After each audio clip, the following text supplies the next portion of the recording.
Liz Truss, ministre britannique des Affaires étrangères pendant près d'un an, occupe désormais le poste le plus élevé.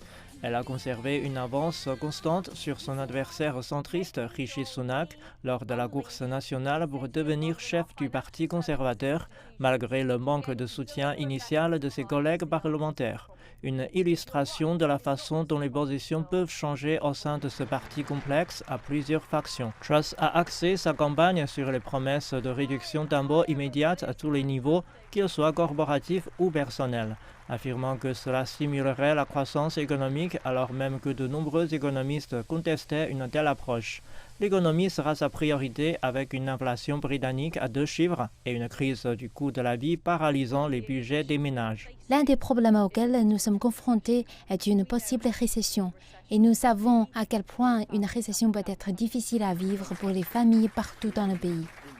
Tout au long de la campagne, Truss a recueilli des soutiens en tant que candidate établie pro-Brexit, canalisant ce que beaucoup considéraient comme un style similaire à celui de la plus célèbre première ministre conservatrice, Margaret Thatcher. Ce qu'il nous faut faire maintenant, ce sont des réalisations, des réalisations, des réalisations. Mais sur la scène internationale, son poste de première ministre est confronté à de sérieux défis. Elle a promis de rester le soutien numéro 1 de l'Ukraine contre la Russie.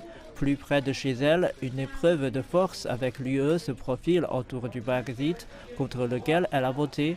Elle a promis une position plus dure sur les relations avec Bruxelles quant à l'impasse du protocole d'Irlande du Nord.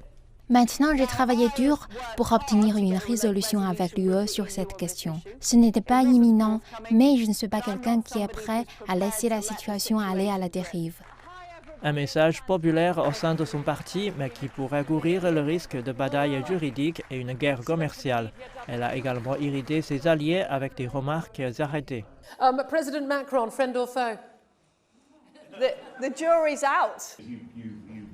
Elle s'est également engagée à être plus dure avec le gouvernement chinois et à cibler des entreprises comme TikTok pour des raisons de sécurité nationale, commentaire que l'ambassade de Chine a qualifié de déclarations irresponsables.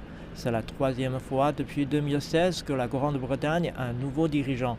Le Brexit avait affecté le poste de première ministre de Theresa May, tandis que la Covid-19 a nui à celui de Boris Johnson. Liz Truss devra relever sa propre part de profonds défis diplomatiques et économiques si elle veut éviter le sort de ses prédécesseurs.